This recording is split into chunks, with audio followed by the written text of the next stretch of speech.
That's ridiculous.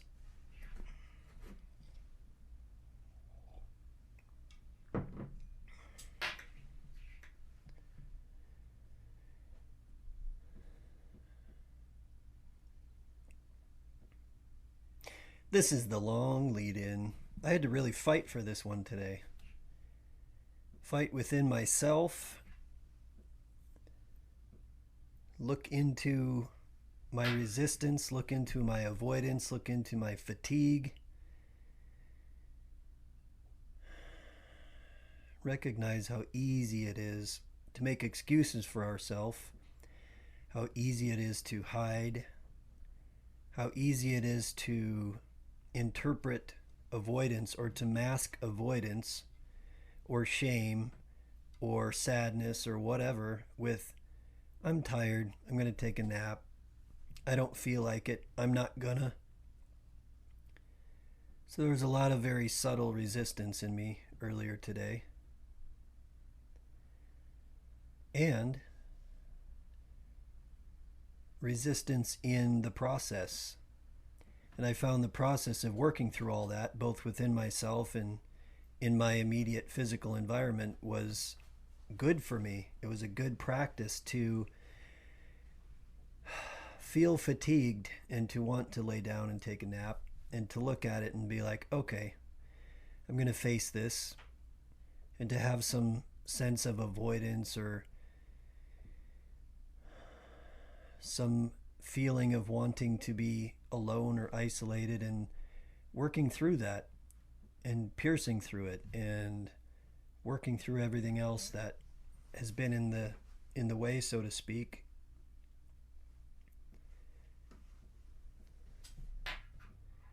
And doing what I need to do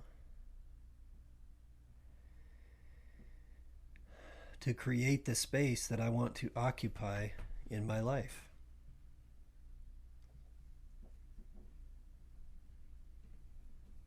This is Dr. Mark Jesenowski. This is the Wizard Podcast, episode 44. I've been waiting for this episode. I've been easing up to it. 44 has meant a lot this year. 44 is my age. I don't know if you believe in synchronicity, but it's interesting how numbers play out in your life, and 44 has meant a lot to me this year. Pops up a lot in my life as if to let me know that I'm on the right track or I'm working through something in a useful way. And for several months, I've just had this sense of needing to be still, needing to face myself, needing to face what's in front of me, needing to navigate terrain that I would rather not have to navigate. But we can either avoid or resist or shrink away from the things that are presented to us in our pathway by the outside world, or we can walk through it. And we can walk through it with a deep and abiding sense of acceptance of our own emotional experience, acceptance of the thoughts that are passing by our mind, acceptance of the behavior of others. Being radically accepting of that which is just outside the context of our ability to influence or affect, and to essentially surrender to the present moment as it is, and then to act from a place of love or value or deliberate attention.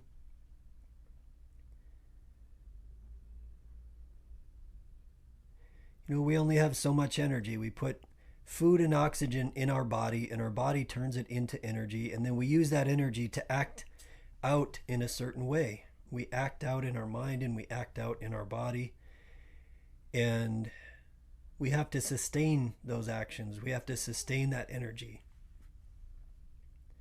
So I find more and more I'm mindful of the energy output and where I'm investing it, noticing what I need to be radically accepting of and just surrender to. Saves a lot of energy, saves a lot of emotional energy, saves a lot of injury. Just being radically accepting of the thoughts, feelings, behaviors of others, the circumstances as they are, the environment as it is around you. Just sitting in it and observing it, even sitting within yourself and observing your own mind and your own body, and starting to build a relationship with who you really are. This observing, conscious awareness that is navigating this space in this body, and the mind included in the body. So I've been feeling the need these past few months, really these past few years, but the past few months have been sort of the crux of a series of life experiences that have been very humbling, very enlightening, very challenging, but karmically speaking have been exactly what I needed to grow. I think life always presents us with the circumstances that, if we look at them the right way, if we're willing to look at our pain, if we're willing to look at our grief, if we're willing to look at the here and now of our experiences, including the memories that are being brought into the here and now, including the perception that is brought into the here and now, including the perception of the future that's brought into the here and now.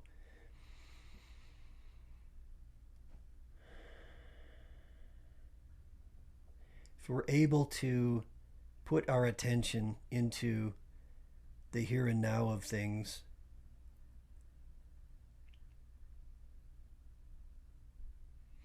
and to focus that attention and the actions related to it in a way that allows us to take full responsibility of the here and now of our life. And as I was talking, I don't even know if it was noticeable, but I really got lost in a thought that was coming into my mind and a sensation in my body. And I just rolling with it. You know, this podcast for me has thus far been a space that I come to so I can practice putting words to being open and honest in the moment, just to navigate the space of the here and now.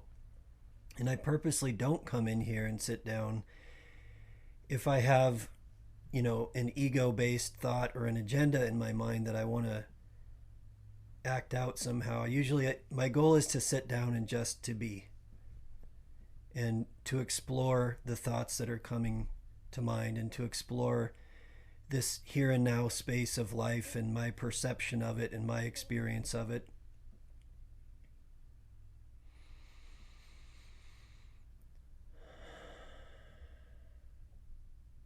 So I trust that being open and being honest and just exploring the present moment will always sort of circle me back to wherever I am, circle me back to whatever needs to come out.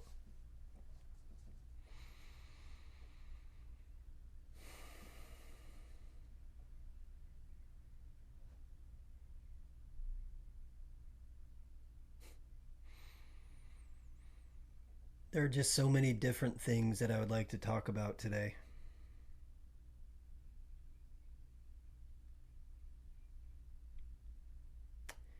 The 3rd Battalion, 8th Marines were disbanded recently, just a couple weeks ago, April 28th, I think. So the 3rd Battalion, 8th Marines, infantry Marines, some of whom have been deeply influential in my life. They've been around since 1917, I believe. And they've served in some of the worst, toughest, meanest places in any combat theater throughout history, or throughout the past 100 years, you know.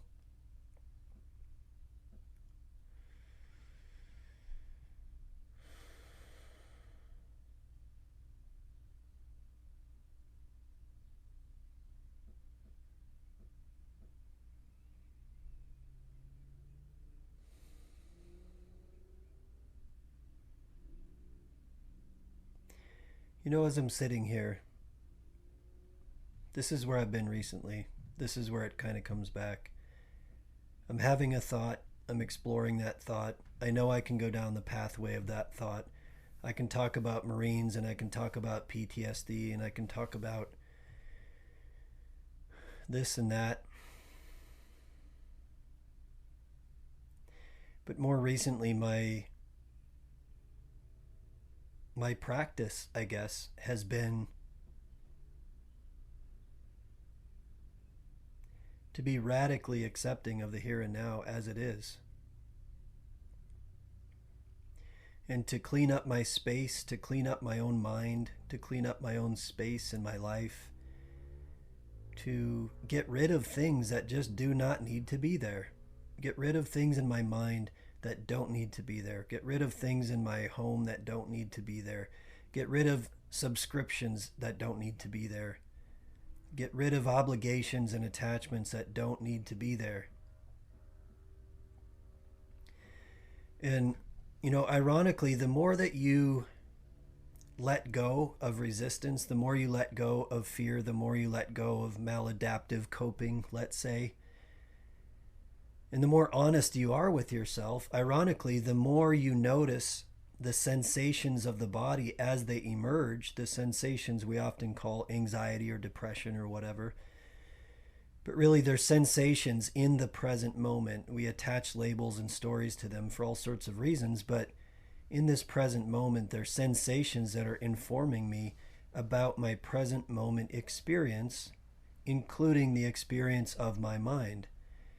The sensations in our body are often acting in accordance with the perception of our mind more than they are, especially in this modern era where we're surrounded by walls and we're super protected, and there's not grizzly bears breathing into our tent every night.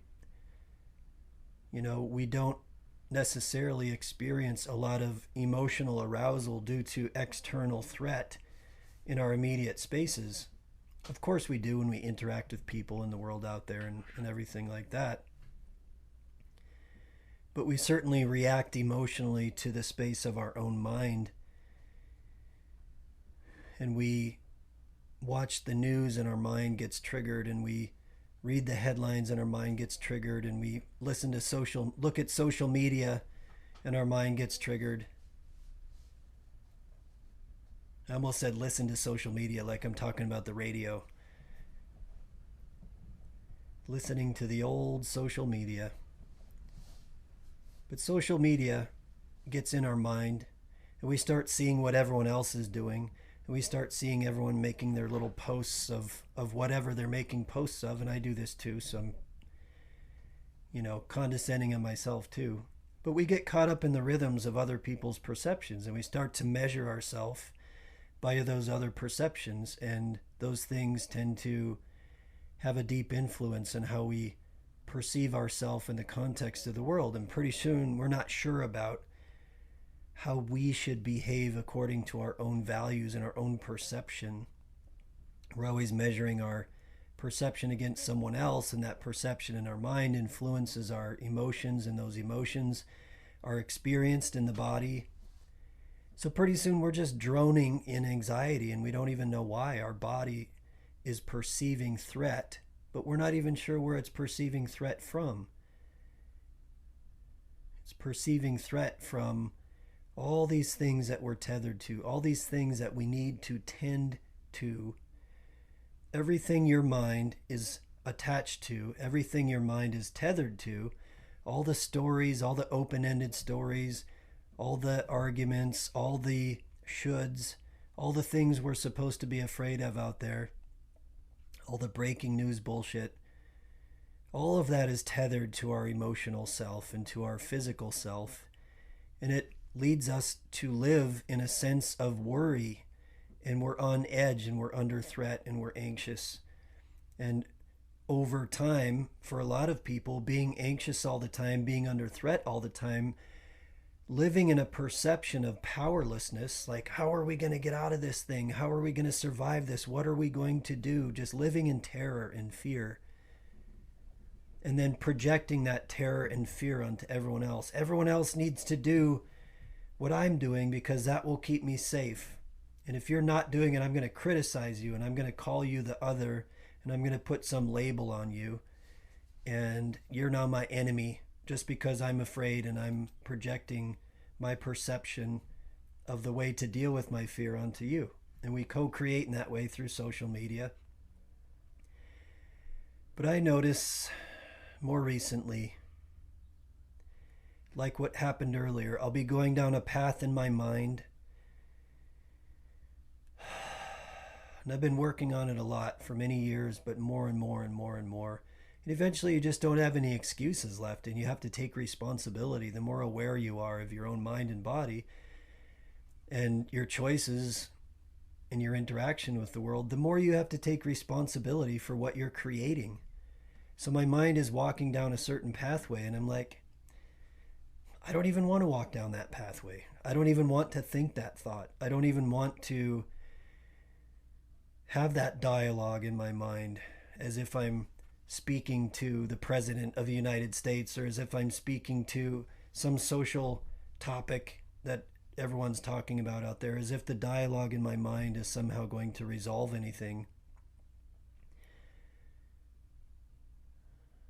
And the more aware you become of these things, the more you notice the sensation in the body that the world tends to call anxiety.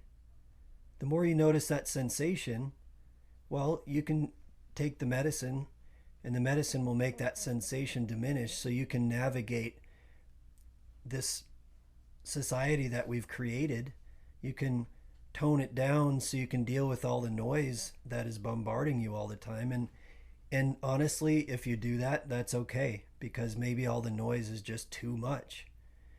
But you got to get out there because you got a family, and you got to navigate the noise, and you got to somehow, have enough of a buffer so you can just like navigate the craziness of it all sometimes. Or you can go about trimming it up, pruning it, pruning your life, letting go of tethers in your mind that don't need to be there, letting go of stories in your mind that don't need to be there, letting go of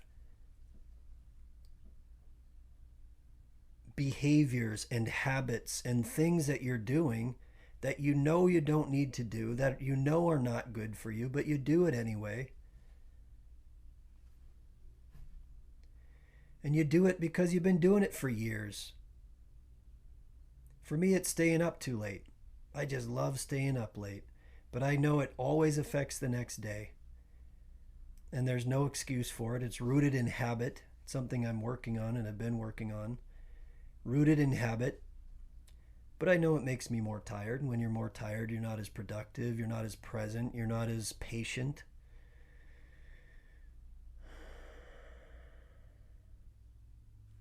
So the more aware you become of these habits and patterns, and the more aware you become of those sensations in your body, and before you even start telling a story that you're anxious, or that you're a person with anxiety, or you're a person with depression because you're so exhausted with all the anxiety and now you're feeling powerless and depressed, instead of telling that story, you learn to listen to the sensation of it in the moment.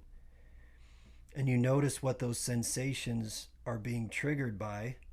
And you start asking yourself, there's two things. Do I need to be associated with this thing that has got some sort of emotional power over me? I feel afraid to this thing. It makes me feel uncomfortable. Or do I need to go about making myself stronger so that I can navigate this particular thing in a much better way? Sometimes you got to radically accept things. Sometimes you got to radically let go of things. Sometimes you have to just decide that a thing, you don't need to tune into that station. You don't need to turn on that particular news story. You don't need to tap into that particular argument. You don't need to go to that particular place because you know it's not going to be good for you. It's going to feel shitty in your body, and it's not going to nurture you, and it's not going to nurture your family, and it's not really going to do anything other than rescue you from your boredom.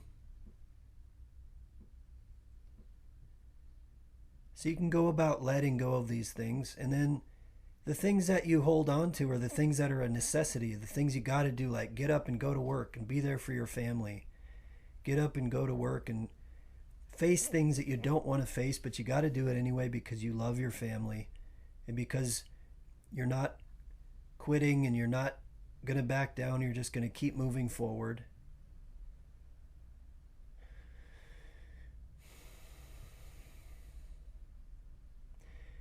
So rather than getting up every day and complaining about those things that are a necessity, rather than getting up every day and feeling injured by life, feeling daunted by life, feeling overwhelmed by having to get up in the dark and splash water on your face and put your shoes on and get out the door, and work for oftentimes organizations and people we don't respect or don't want to be a part of. How do you change that narrative? How do you let go of the things that you just don't need to deal with anymore? It's just a waste of your time and energy. And how do you put your attention into cleaning up and reorganizing and taking charge and facing the choices of your life and the necessities of your life from a place of gratitude, from a place of love, from a place of acceptance? That takes a willingness to practice every day, to notice the stories that are being told in your mind that are repeated stories from your culture and your family and your televisions and your Twitters and your TikToks. So that's where I've been recently, and that's why earlier in the podcast today I started and stopped several times, just because I've been in this space of relative solitude. I've been in this space of feeling the desire to be more still, feeling the desire to be more quiet, noticing that the mind wants to jump in, or the ego, the thing we call the ego, which is really an abstract concept. I don't like using the term ego much because it's just such a broad construct, which means it's hard to pin down with any sort of objectivity. But the idea of the mind or the ego wanting to be a part of what is being presented to us every day. I should post on social media. I should post pictures on Facebook. I should interact with this particular group. I should get out there and do this and that. All that should stuff. I want to notice it. I want to notice whether I really need to do that, whether I really should, whether I really need to feel compelled to be involved in that story at all, or whether I'm okay just tending to my own garden.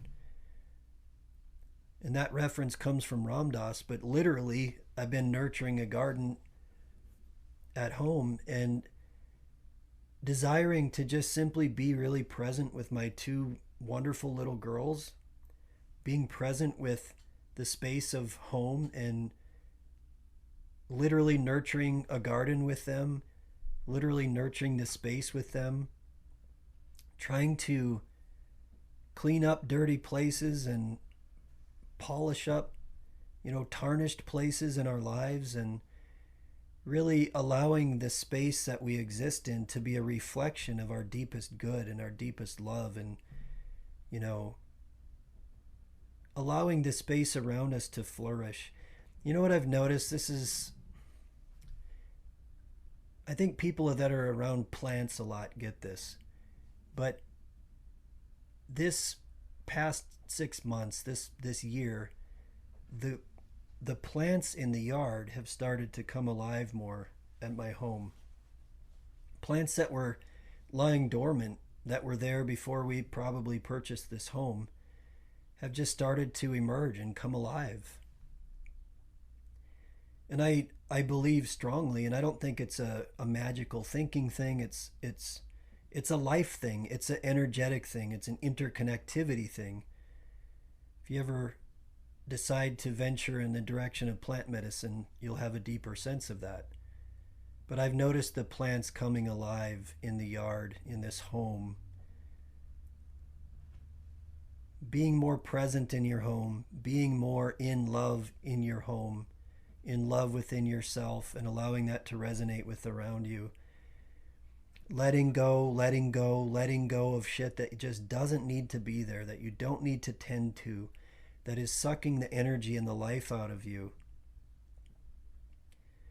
Co-opting your mind and your body for things out there in the world that just don't really add a lot of value to the world, don't really add a lot of value to ourselves. But things that we do to fill the space of boredom. And why are we bored? Because we've been taught and told that we're supposed to be entertained all the time, that we're supposed to do all the time, that rather than simply being still in the presence of the moment and looking around you and recognizing what an insane, beautiful gift existence is, literal existence. I get to experience this moment. I get to be in this moment. I get to be a part of this life. And what a miracle it is that I'm even interacting with it in this moment, that I even get to experience it. But we've been taught, because we live in a highly consumeristic world where profit and consumerism are tied together, we've been taught that we need to consume to be happy. We need to be entertained to be happy. Our minds need to be distracted to be happy. If we're not distracted or entertained or going somewhere or doing something or chewing on something or drinking something or fucking something or whatever, that we're not happy. Rather than, it's okay to be in recognition that this moment right here, right now, is where you are. All the stories you're telling yourself are a made-up thing in your mind. All the stories that have been told to us that we are tethered to are a co-created thing that you need to decide if you want to be involved with or not, or the extent to which you want to be involved with, and which bits of information coming at you are closer to reality or not. Those are all decision points in our life.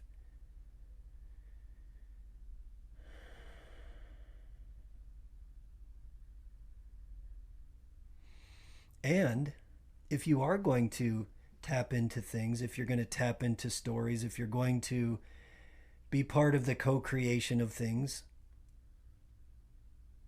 then do it deliberately. And I think that's part of this journey for me, is looking at, what am I attached to unconsciously? What am I acting out unconsciously? What stories am I telling myself unconsciously? What am I fighting unconsciously? What am I afraid of unconsciously? What are all the things I'm doing that are not particularly healthy or good, that I'm doing automatically beneath the surface of my conscious awareness?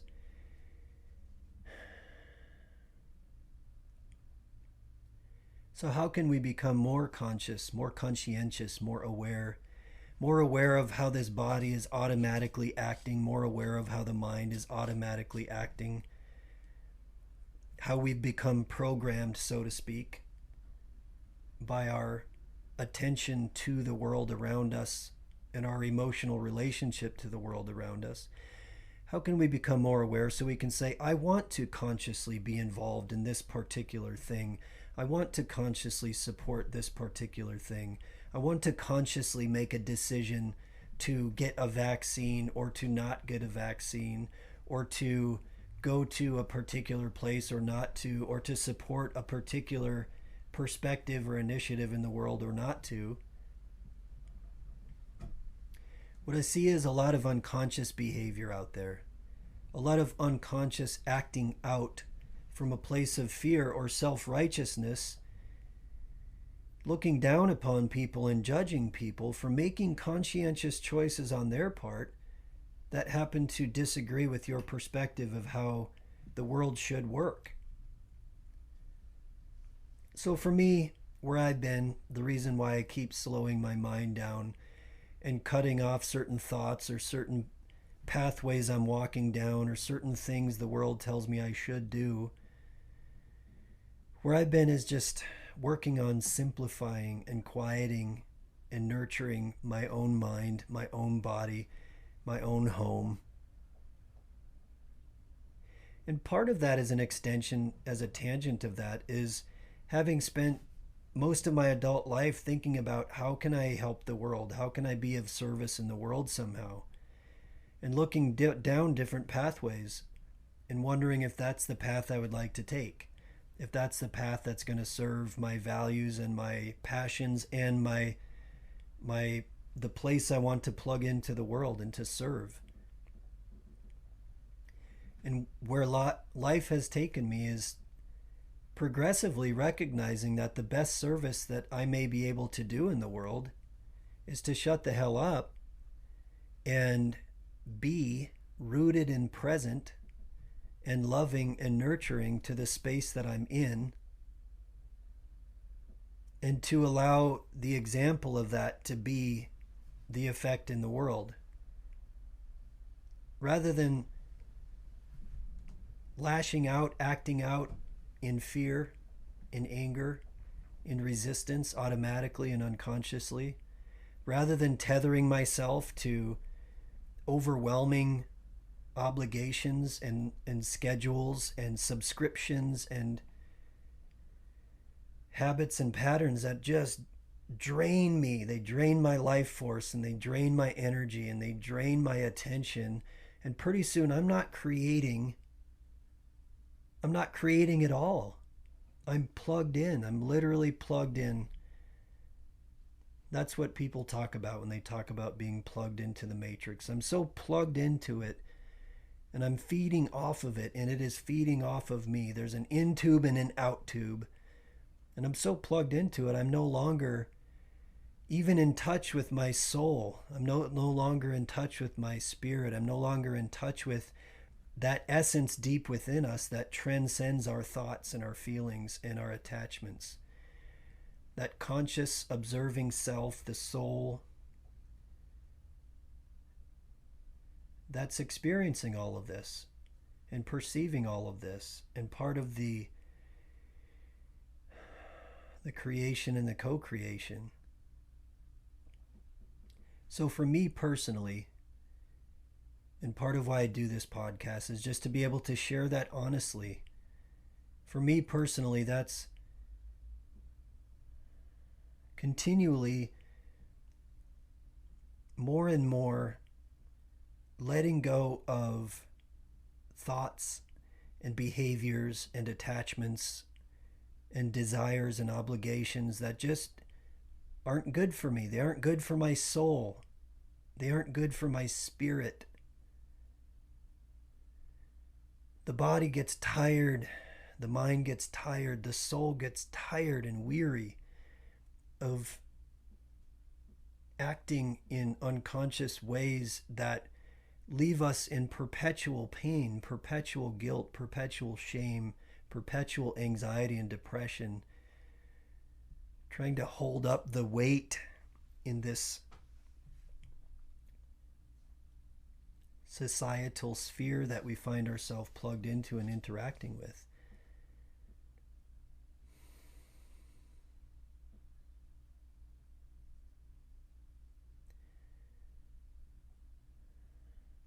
And I know where I'm going in my journey, the pathway that I'm walking on, more and more deliberately, more and more conscientiously, more in a place wanting to create from a place of love, wanting to create from a place of honesty, wanting the way that I plug into the world.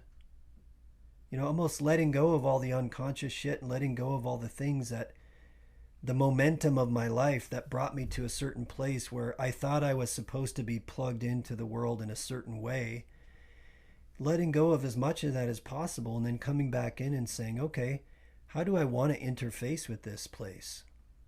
How do I want to create in this space? What do I want to do with this time, with the gift of this present moment? How do I want to navigate these memories that are being brought into this present moment? How do I want to navigate the emotions attached to those memories? How do I want to navigate what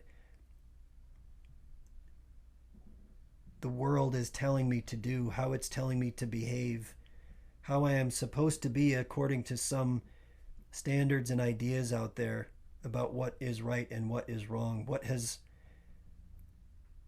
the social structure and opinion of things told me I should be, what that I should do?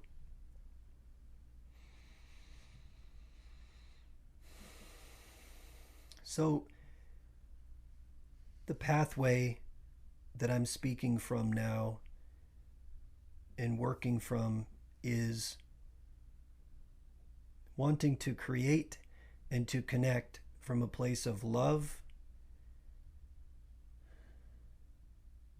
a place of honesty, a place of service, a place of inspiration.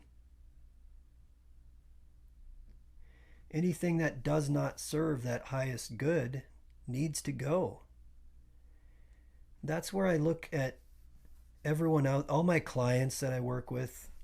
For anyone who's not listened to this before, I'm a clinical psychologist. The reason this is called the Wizard Podcast is because infantry Marines, like the fellas from 3-8, tend to call psychologists wizards. So this started out because of that.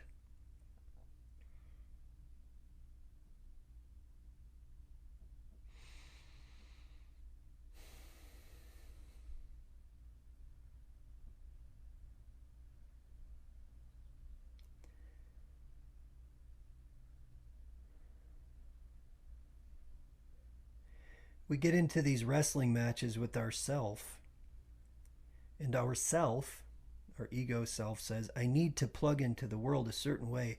I need to be a certain way. I need to do a certain thing. I got to do that thing. I got to do that other thing. I got to do this. I got to do that. Pretty soon you got no energy left to create what you would really love to create, to do what you would really love to do. If someone were to say to you, how would you use your time if you were using it consciously and you had no limitations and you weren't putting all those limitations on yourself? How would you use your time? How would you express yourself? From what place would you create from? What would you support in the world? And this is where I was going with this thought of all the folks that I've had the privilege of working with in my work as a psychologist or as an artist. People have been convinced by the trauma and the stories of their lives, the way they've plugged into the journey of their life. They've been convinced that they're not good enough. They've been convinced that they're debilitated in depression or anxiety, or they've been convinced that life is meaningless or there's no purpose in their career. And I get to work with people of all different backgrounds, amazing people who are hurting and suffering because they're plugged into the world in a certain way and telling a certain story, and that story is deeply rooted in profound and legitimate trauma, and deeply rooted in the ideas and the rhythms and the structures of society that we're told we're supposed to be a part of. But every single one of you, every single one of these individuals I've gotten to work with, the true gift of your being, the gift of your existence, is that you get to create. You have the ability to create. If you're created in the image of God, you have this ability to create. And wherever you put your attention and how that manifests in your actions and how that interfaces with the world around you, that's what you create. That's how you interact. That's the law of attraction people talk about. And I think sometimes it's not explained. And I'm just talking from my point of view and honestly not wanting to go down that pathway. But simply the idea that I think a lot of people tune out from that idea. This is why I brought it up, because they think it's just this magical thinking, and it's presented that way too much, because indeed there is an energetic quality to how we resonate with the world around us. And I just think sometimes people go a little too far in their beliefs and their stories about it. But aside from the energetic resonance, what are the mechanics that lead up to that? Well, I have the ability, as this awareness in this body, as this soul in this body, this consciousness, I have the ability to look through my mind in a certain way, through the lens of my mind in a certain way. I have this ability to interpret the sensations of my body in a certain way. You're literally riding around in this body that's like this vessel that navigates this place. And this vessel is giving you all this information for what's going on in this environment. What's amazing is we have an incredible amount of ability in how we attend to that information, how we tend to it, what we tend to.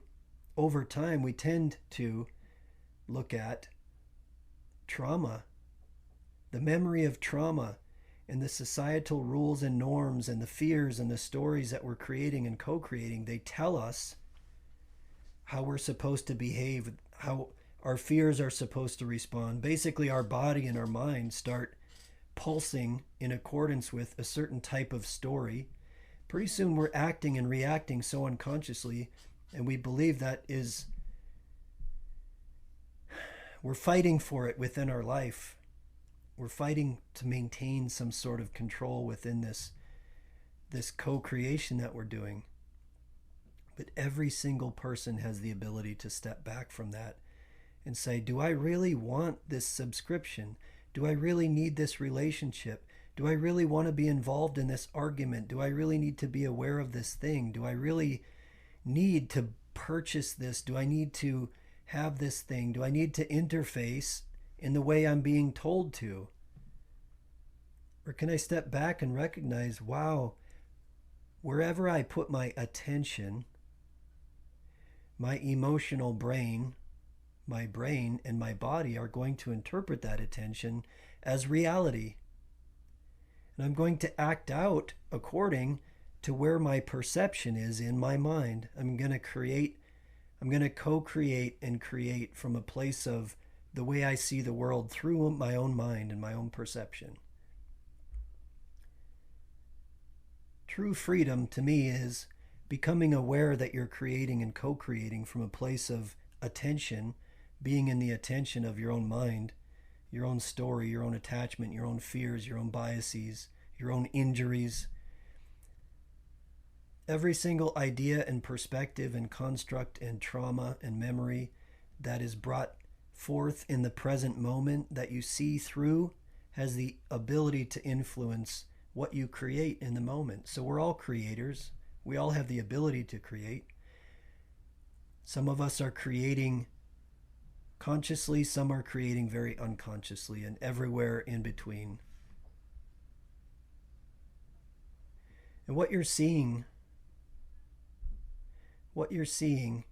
in our present time, this is my optimistic perspective. What you're seeing are more and more and more people exponentially are awakening to their own awareness. They are awakening to their own mind. Don't confuse this with the idea of woke. Awakening, becoming aware of the fact that we are telling a story and that we have choices in the stories we're telling. We have choices with how we interface with this thing that we are a part of, this organism that we're all co-creating and complaining about and feeling like we're suffering within instead of being grateful for the opportunity to engage with it. People are awakening more and more and more, becoming more and more conscientious about what they're tuning into and what they're plugged into and what they're creating. And we're starting to. I was having a conversation with some good friends last night about TikTok, and I'm not even on TikTok, but I'm thinking about looking into it because I realize we're all just starting to kind of watch each other, and we're listening to each other, and we're navigating through all the nonsense out there. I was listening to this online news program I like called The Hill, and they're talking about how CNN, Fox News, MSNBC all have record low ratings right now because people are just tired of the bullshit. They're tired of being told a certain type of story from a certain type of reality that we are being fed so we can feed off of it. People are just tired of that shit. So people are awakening. People are being more conscientious, and we're watching each other, and we're listening to each other, and we're paying attention to how we do things. And sometimes we get pulled into things we don't need to get pulled into, and sometimes we buy into things we don't need to buy into, and people get caught up in the nonsense. But it's amazing to me how much people are learning from each other and how much we're listening to each other. And excuse me.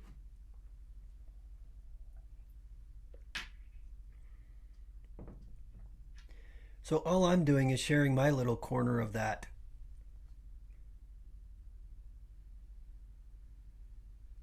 I'm being more and more conscious of the path that I want to nurture in my life.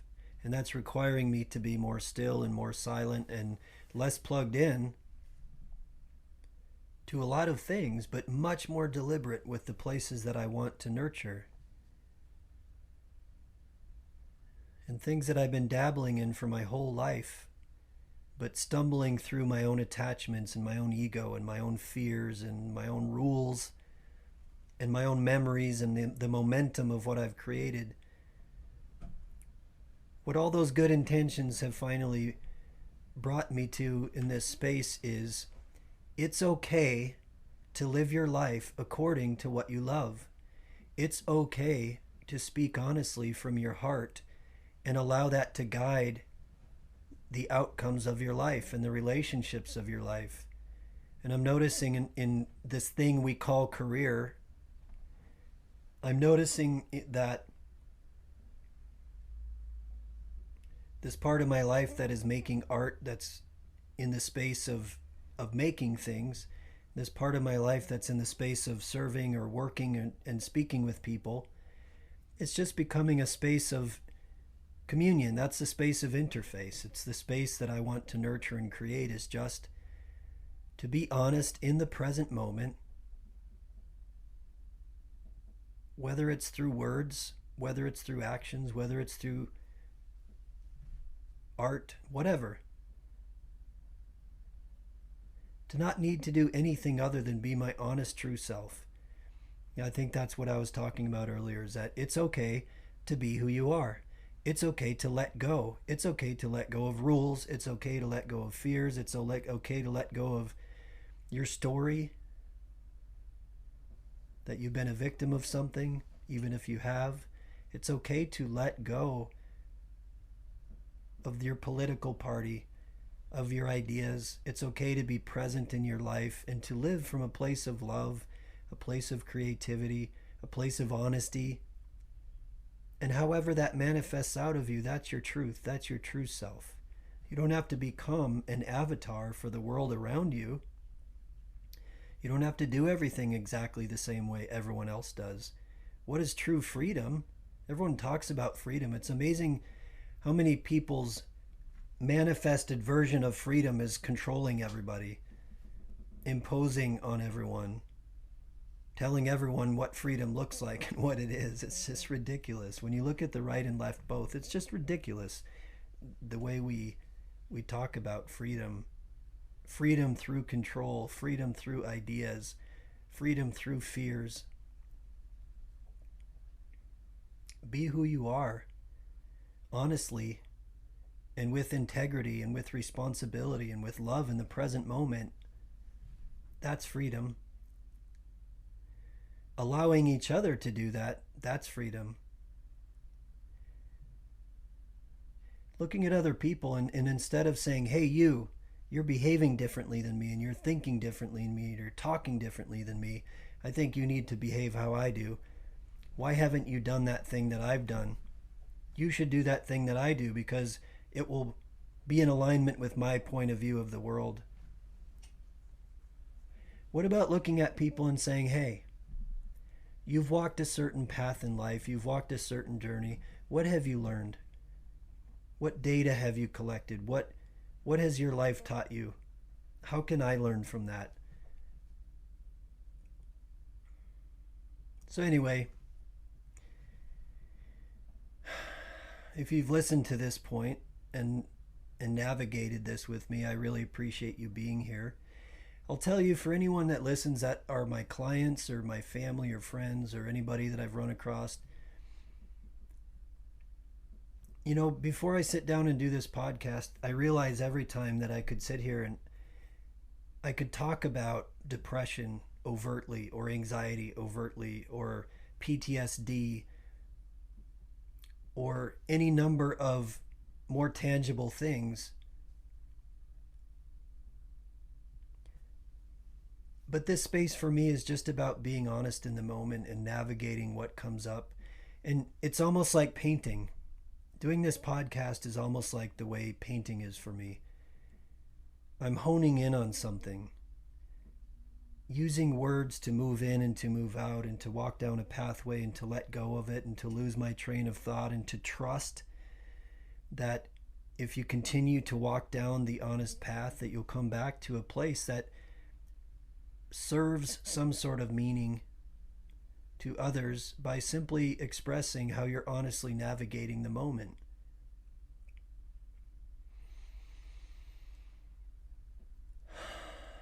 So it's okay to take a breath and slow down and notice what your mind is telling you and notice what your body is telling you.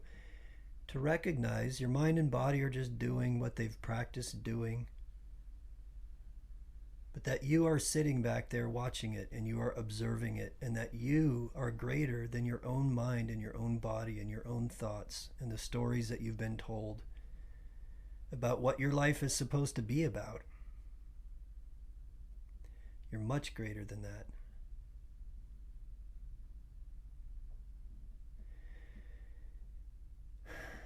So thank you for sharing this space with me. And I look forward to an ongoing conversation. This is Dr. Mark Jesenowski. This is the Wizard Podcast, episode 44. Have a wonderful day.